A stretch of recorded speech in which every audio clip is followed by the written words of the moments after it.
네, 지금부터 김종인 비대위원장과 얘기를 나눠보겠습니다. 네, 이렇게 스튜디오에 직접 나오셔서 인터뷰를 하시는 건 처음으로 알고 있습니다. 네, 처음입니다. 예, 나오셔서 감사합니다. 이 질문부터 좀 드리고 싶은데요. 지금껏 말해온 보수, 자유우파라는 말을 더는 강조하면 안 된다라고 말씀하셨는데 이것 때문에 지난 총선에서 혹시 졌다고 생각하시는 겁니까? 나는 그래서 왜 이런 말씀을 드리냐면은 지금 이념이라는 게 사라진 지 굉장히 오래된 이 시간이 경과가 됐는데 아직도 그냥 매번 거의 선거와 관련해서 이 정치권에서 나오는 얘기를 보면 뭐 좌니 우니 뭐 진보니 보수니 이런 얘기가 많이 나오고 있어요. 예. 근데 그런 데다 집착을 몰 것 같으면은 실질적으로 국민의 소위 의식 구조나 국민의 그 행동 양식에 대한 인식을 제대로 할 수가 없어요.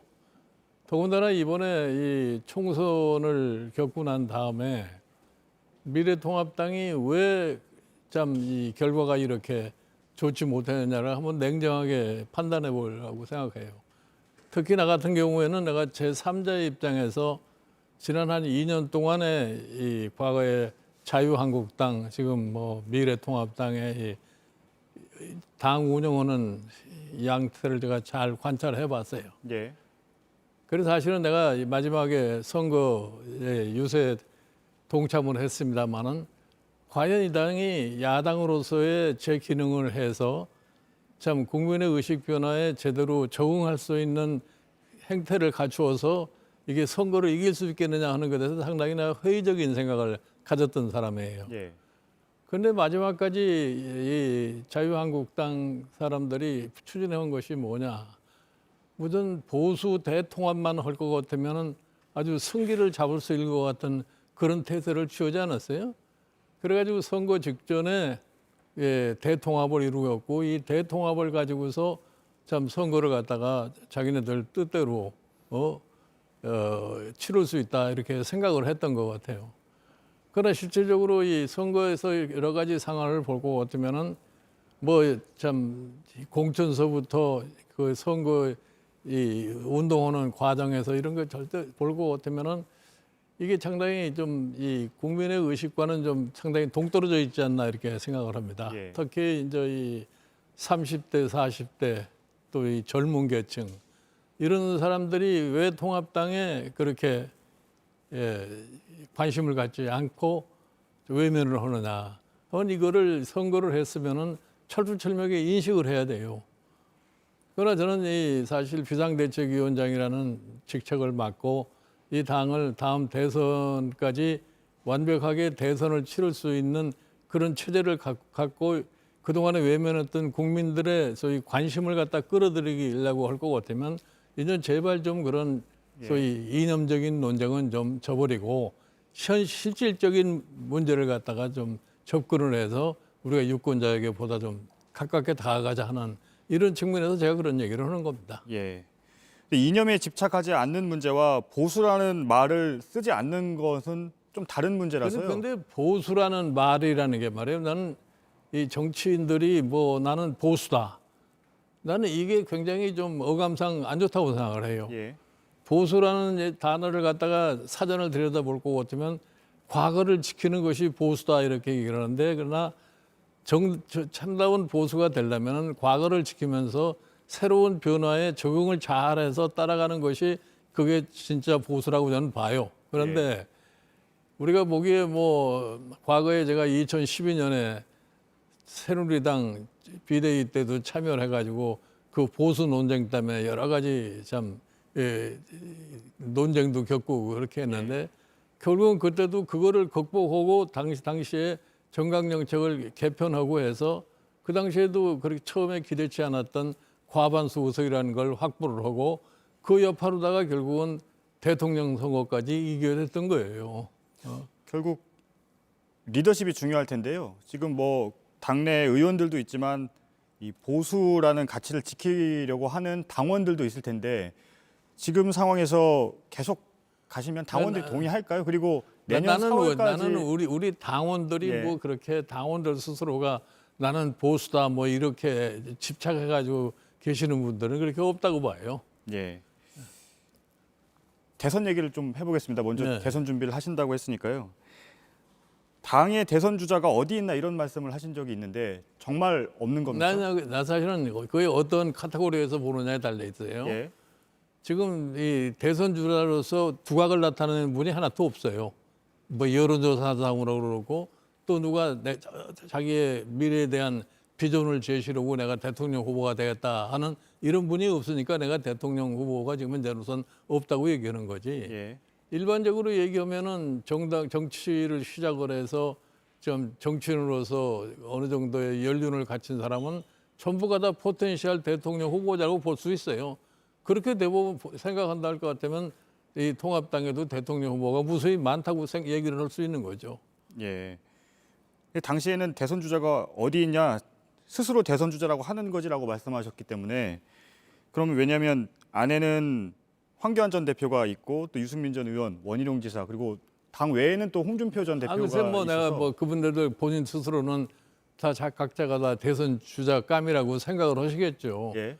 그러나 지금 실질적으로 내가 앞으로 어떠한 기치를 내걸고 대선 주자가 되겠다고 공식적으로 얘기한 사람은 지금 하나도 없어요. 예. 예. 공식적으로 말씀은 안 하셨는데 혹시 눈여겨 보고 있는 인물은 아니 그러니까 뭐 포텐셜한 어떻게 가상에서 대통령 후보가 될 수 있는 사람은 뭐 각자가 대한민국 국민으로서 만 40세가 지나면은 자기 뜻에 따라서 대통령 후보가 될 수 있는 거기 때문에 예. 그렇게 지나갈 것 같으면 대통령 후보가 뭐 10명도 될 수 있고 20명도 될 수 있고 그렇다고 봅니다. 방금 나이를 말씀하셨는데요. 실제로 40대, 50대를 언급을 하셨거든요. 내가 사실은 한 2년 전 지난 2017년 대선이 끝나고 난 다음에 우리나라도 소위 그 불란서의 마크롱 같은 젊은 세대의 소위 지도자가 한번 출연을 했으면 좋겠다는 이런 얘기를 늘 해왔어요. 예. 이제 그런 식으로다가 이제 나이를 맞추다 보니까 우리나라는 법률상으로 만 40세가 넘지 않으면은 대통령이 될 수가 없잖아요.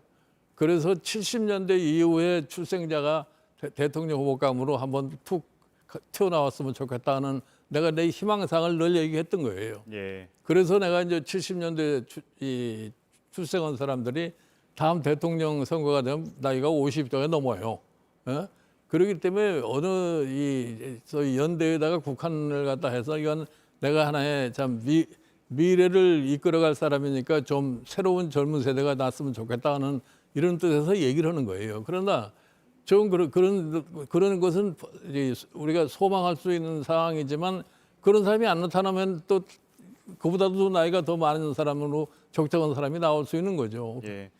혹시 이렇다 할 후보가 안 나오면 위원장님도 직접 도전하실 생각이 아니 있으십니까? 뭐 그거는 나는 솔직히 해서 지금 내가 지금 현재 이런 짓을 하고 있는 것도 사실 어떤 특정한 목적이 있어서 하는 게 아니라 내가 보기엔 나라의 장래를 위해서 이 정치가 너무나 한쪽으로 기울어질 것 같으면은 우리나라의 민주주의 발전을 위해서도 그렇고 다른 나라의 경험을 봐서도 그렇고 절대로 우리 미래가 긍정적으로 보질 않아요. 그렇기 때문에 내가 참 내 나름대로의 소신을 갖다 가지고 우리 정치의 앞날을 위해서 참 너무나 기울어진 쪽을 갖다가 좀 가서 복돋아 주겠다는 이런 심정으로 지금 있는 거기 때문에 끝나고 나면은 나하고는 아무 관계가 없어요. 내가 과거에 뭐 대통령 선거도 시전에서 대통령도 만들어 봤지만 대통령 당선과 동시에 나하고는 아무 관계가 없는 사람들이 된 거예요. 예. 대선에는 나가실 생각이 없다라고 지금 말씀을 하시는 내가 지금 거죠? 무슨 그런 생각을 하면 이런 짓도 하지도 않아요. 예. 혹시 통합당 얘기는 아니지만요. 경쟁당이기 때문에 여당의 대선 주자들은 좀 어떻게 예상을 하고 계십니까? 여당은 뭐 주자들이 여론조사상으로 볼 것 같으면 상당한 지지도를 갖다 갖는 후보자도 있지 않습니까? 예. 그런데 그 사람이 반드시 또 후보가 되리라는 보장은 없어요. 과거에 우리가 경험을 해볼 것 같으면은 노무현 대통령이 대통령 되는 과정을 보면은 당시에 가장 유력했던 주자의 경선 이전에 지지율을 볼 것 같으면 30%가 훨씬 넘고 그 시점에 노무현 당시에 저희 후보가 될 사람의 지지율은 한 1.5%밖에 안 됐어요. 예. 그럼에도 불구하고 실질적으로 이제 경선 체제에 들어가니까 결국 가선 높은 지지도를 받았던 사람이 탈락을 하고 결국은 노무현 후보가 당선이 되는 그런 결과가 나왔기 때문에 지금 다소 뭐 지지도가 높고 대통령 후보감이 될 수 있다고 이렇게 한 사람이 반드시 대통령이 있다라는 법은 나는 없다고 봐요. 예. 알겠습니다. 그 집권 정당이 되려면 호남의 민심을 얻어야 된다고 지금 강조를 하고 계시는데요. 잠시만요. 그건 나는 뭐 당에 혹시 정강 정책에 5.18 정신을 넣는 방안도 혹시 검토를 하고 계시는 겁니까? 무슨 정강 정책에 뭐 5.18 정신을 넣는다고 그래서 뭐 호남이 따라온다고도 보지도 않고 예. 그러한 것이 뭐 이 통합당의 정강 정책에 들어가리라고 난 생각하지 않아요. 제가 이 호남의 민심을 얻지 않으면 안 된다는 얘기는 뭐냐면은 이 지금 통합당이 전신으로 따질 것 같으면은 자유당, 공화당, 민정당 쭉 내려오는 과정 속에 그건 50여 년 이상을 갖다가 집권을 해왔던 그런 과거를 가진 정당인데 앞으로 여기에 그래도 이 대통령 후보를 내고 이 집권을 할 생각을 할 것 같으면 호남이라고 빼놓을 수 없는 거 아니에요. 그런데 이번에 이 4월 15일 지난 총선 때 보니까 호남은 거의 공천을 안 하다시피 했어요. 예. 그리고 결국 포기하는 지역처럼 돼버렸기 때문에 그럼 호남 사람들의 입장에서 뭐라고 생각하겠어요? 야, 저 당은 우리를 포기했구나. 그러니까 결국은 호남에서 나오는 소위 득표율이라는 게 아주 형편없었고 그리고 호남의 뿌리를 둔 다른 지역에 사는 사람들도 일반적으로 생각하기에 저 당은 호남을 버리는 정당이니까 우리가 저 당에 대해서 관심을 가질 필요가 없다. 이렇게 호남 유권자들을 방치할 것 같으면은 예. 내가 보기에 이 다음에 집권 세력이 되는데 적지 않은 어려움이 있으리라고 생각합니다. 그렇기 때문에 호남에 대해서도 똑같은 관심을 가지고서 예. 정당이 되어야 되겠다는 얘기. 알겠습니다. 그 기본소득을 요즘 좀 말씀을 많이 하고 계시는데요. 네. 전 국민 대상은 아니라도 혹시 대상이나 금액 정도는 좀 생각하시는 부분이 있습니까? 원래 이 소득이라는 걸 얘기를 하면은 생활이 보장될 수 있는 금액이 돼야 됩니다. 예. 그러면서 예를 들어서 우리 기본 소득을 제대로 된 소득의 개념으로다가 하려고 그럴 것 같으면은 우리가 지금 최저 소위 생계비 정도는 줘야 할 거 아니에요. 그렇게는 지금 할 수가 있는 우리나라의 재정 형편이 아니에요. 예.